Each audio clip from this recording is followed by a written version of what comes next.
It's really stupid because, I just actually had a very good and a well deposited articulation of my opinions.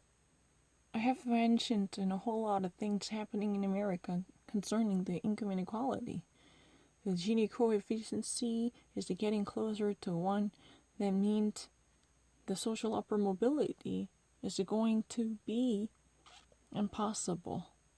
That means there are going to be a parallel to society. The parallel to society means different social classes are going to be segregated to live their own life in a secluded way. They're never going to come into contact with each other. And the island of Manhattan is really the perfect example. So people from all different income categories and classes are hanging together on that small island, but they're never going to share a meaningful interactions with one another. That's very interesting. Because if you ever actually listen to the very argument put down by the economists, they were going to say that there should be an open platform which would bring out people from all different classes to have their meaningful communications or interactions with one another.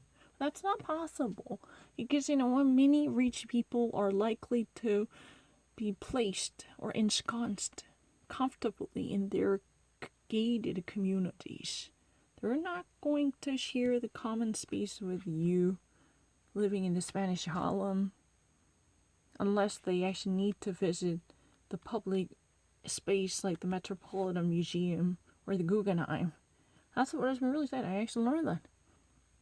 And what I wanted to actually mention that was, I really like to believe in the poetic justice. Whoever works really hard will be eventually the one who's going to laugh at last. That's really the great proverb or maxim that I want to buy at all cost with all my heart. But the problem is, there has been an indication. I mean, it's not my personal opinion. I actually read it from different journals or books written by, very reputed and renowned professors of economics at major universities like Harvard or whatever, you name it. I don't want to actually drop their name to gain your attention unnecessarily. I just really don't want to impress you. Name dropping is completely forbidden. It should be totally redundant. But the thing is, the Pell Grant program type of need-based scholarship should be sought after with aggressivity.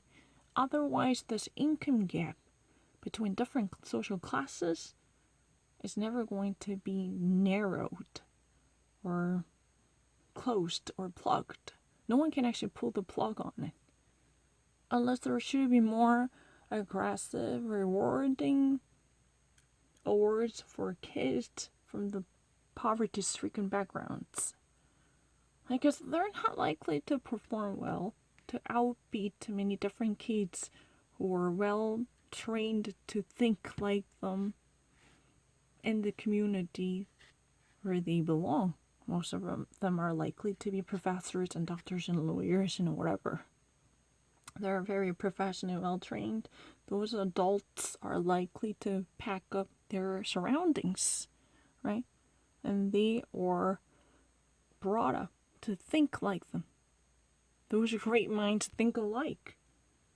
And they're actually, educated to emulate their parents who already function excessively well in their industry as their own, right?